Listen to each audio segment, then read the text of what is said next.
चलिए आज नफ़े के अनुपात में आगे बढ़ते हैं अपन। एग्ज़ाम्पल नंबर 7 देखेंगे। यहाँ पे थोड़ा सा नियम वही है, लेकिन क्वेश्चन को समझना है हमको किस प्रकार से हल करना है। ए बी सी एक फर्म में बराबर बराबर लाभ हानि बांटते हैं। ए बी सी 3 साझेदार हैं और बराबर बराबर लाभ हानि बांटते हैं। तो सबसे पहले लिखेंगे अपन यहाँ पर ए बी सी का अनुपात बराबर 1:1:1:1, 1:1:1, ठीक है।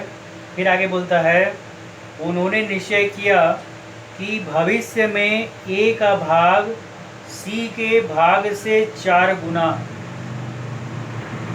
इसको ध्यान देना है।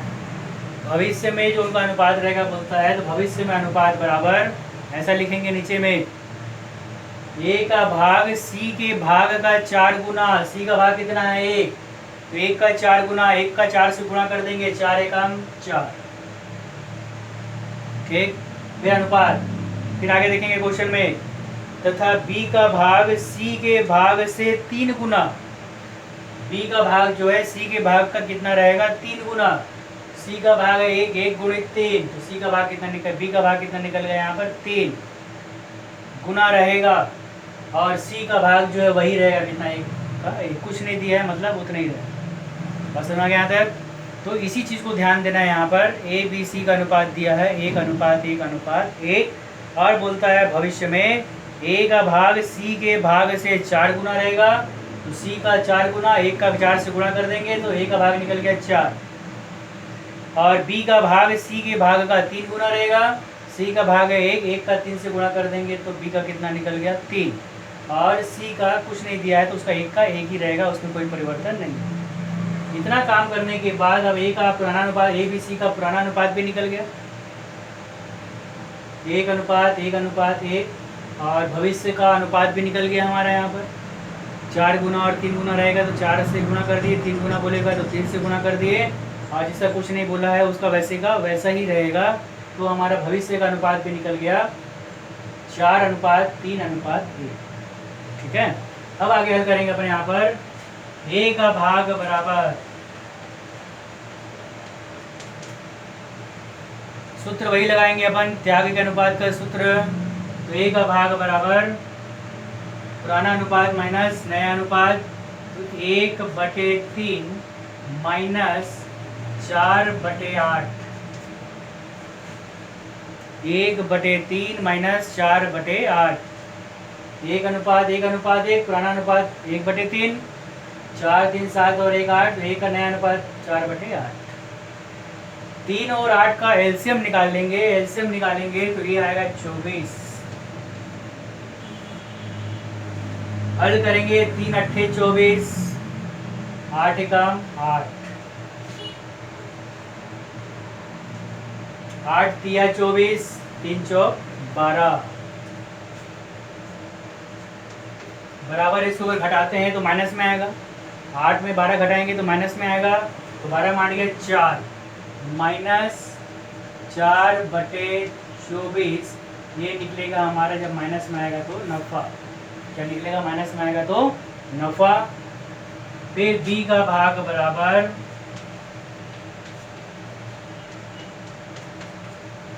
पुराना बी का दिया हुआ है 1/3 माइनस नया बी का निकालेंगे तो 3/8,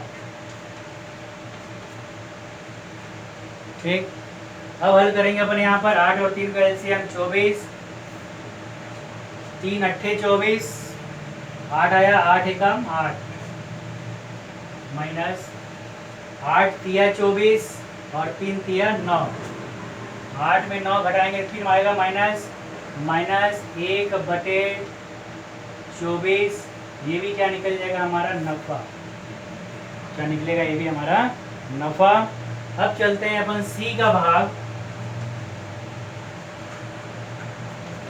सी का पहले था 1/3 माइनस, और अब सी का है हमारे पास 4 3 7 और 1 8, 1/8, 1/3 माइनस 1/8, 8 और 3 का एलसीएम निकालेंगे तो ये आएगा 24।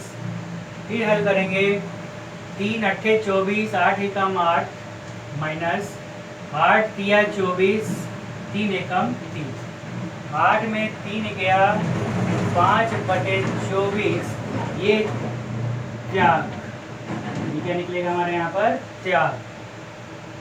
तो इस प्रकार से हल करने के बाद जहाँ माइनस में आया वो नफा और जहाँ डायरेक्ट घट गया वो क्या कहलाएगा त्याग। फिर नीचे लिखेंगे अपन आंसर लिखेंगे अपन यहाँ पर नीचे में ए का नफा बराबर 4/24, बी का नफा बराबर 1/24 और सी का त्याग बराबर 5/24। जो नफा है उसे सामने माइनस भी लगा देना है, तो -4/24 -1/24 और सी का त्याग बराबर 5/24। इस प्रकार से हमको हल करना है जब दुगुना या तिगुना दिया रहेगा उस कंडीशन में। बात समझ में आ गया? तो यहाँ पर आपका क्वेश्चन नंबर 1 से लेकर क्वेश्चन नंबर 9 तक इस प्रकार बताए गए नियम से हल होगा। उसमें कोई परिवर्तन नहीं है, कोई नया नहीं है। जितना नियम बताया हूँ उस नियम से आपका ये 1 से लेकर 9 तक का पूरा क्वेश्चन हल हो जाएगा। इसको आप तैयार करेंगे। अब आगे देखते हैं अपन। चलिए, ख्याति का लेखांकन की विधि। अनुपात निकालने के बाद जब हमारी अगली कड़ी बढ़ती है आगे खाते में जो काम आएगा उसमें बोलते हैं ख्याति के लेखांकन की विधि, यानी ख्याति की गणना भी हमको करना पड़ेगा। तो ख्याति का लेखांकन कितने प्रकार से किया जाता है, तो हेडिंग देंगे आप लोग ख्याति के लेखांकन की प्रीमियम विधि या ख्याति के लेखांकन की विधि। इस विधि में आपको लिखना, पहला नंबर लिखना है नगद राशि प्राइवेट तौर पर देने पर। जब कोई नया साझेदार पुराने साझेदारों को प्राइवेट तौर पर नगद राशि दे देता है तो ऐसी दशा में कोई प्रविष्टि नहीं की जाएगी। ठीक है। दूसरा बोलता है यहाँ पर ख्याति की राशि नगद लाना और व्यापार में रखने पर।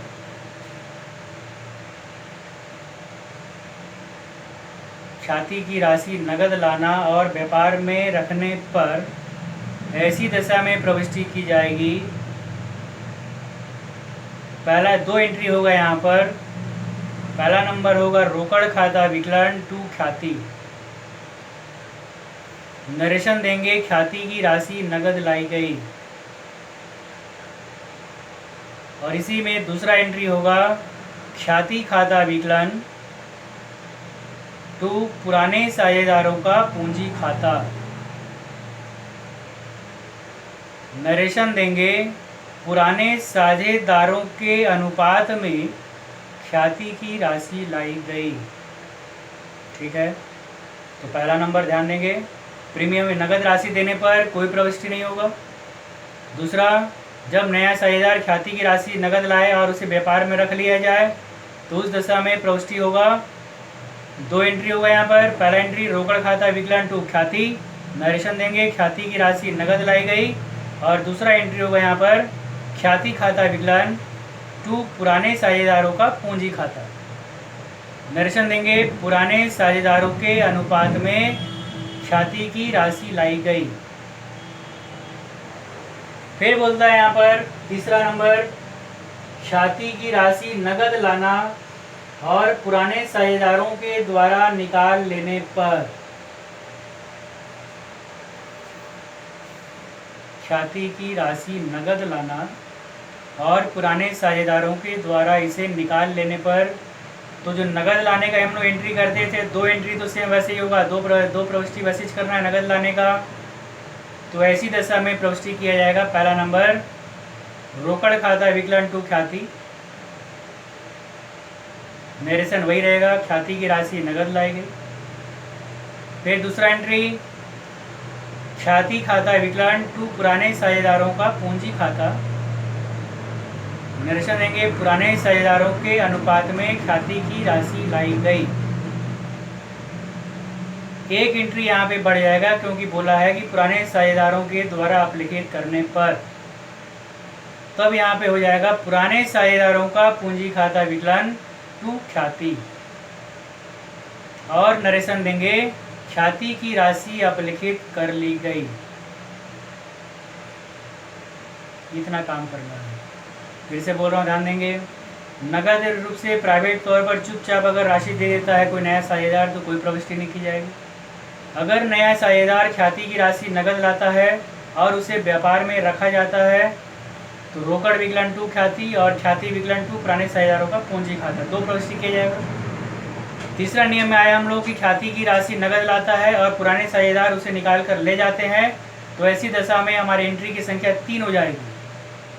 कंटिन्यू एंट्री चलेगा, पहला नगद लाने का रोकड़ विकलन टू ख्याति, दूसरा ख्याति विकलन टू पुराने साझेदार का पूंजी खाता और तीसरा पुराने साझेदार का पूंजी खाता विकलन टू ख्याति। और इस प्रकार से 3 एंट्री करेंगे हम यहाँ पर अपलिखित होने की दशा में या ख्याति की राशि निकाल लेने की दशा में। फिर बोलता है यहाँ पर चौथा नंबर, ख्याति की राशि नगद न लाने पर अगर मान लो कोई साझेदार संस्था में शामिल हो जाता है लेकिन ख्याति की राशि अगर नगद नहीं देता है तो उस क्रिया को बोलते हैं अपन ख्याति का समायोजन। क्या बोलते हैं उसको? ख्याति का समायोजन। और इसके लिए आपको ध्यान रखना है कि ख्याति का समायोजन करने के लिए क्या प्रविष्टि की जाएगी, तो नए साझेदार का पूंजी खाता विकलन टू पुराने साझेदार का पूंजी खाता, नए साझेदार का पूंजी खाता विकलन टू पुराने साझेदार का पूंजी खाता। और नरेशन देंगे हम यहाँ पर ख्याति का समायोजन किया गया।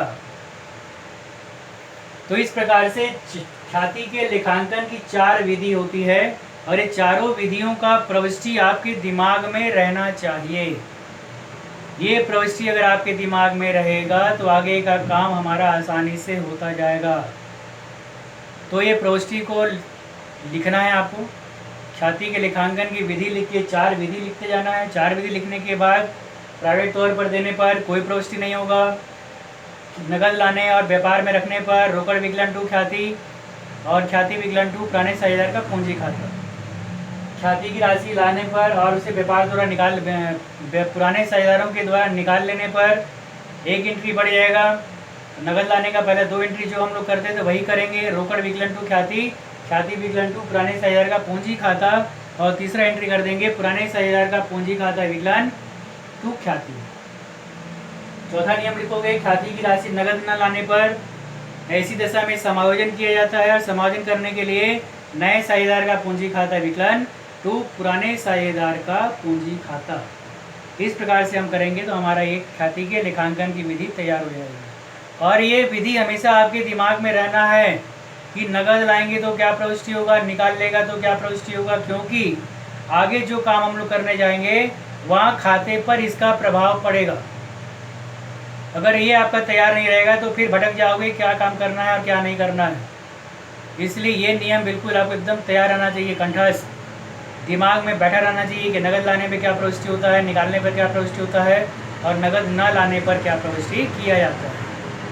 ठीक है, आगे बात में फिर इसके हिसाब से आगे आपको क्वेश्चन बताया जाएगा।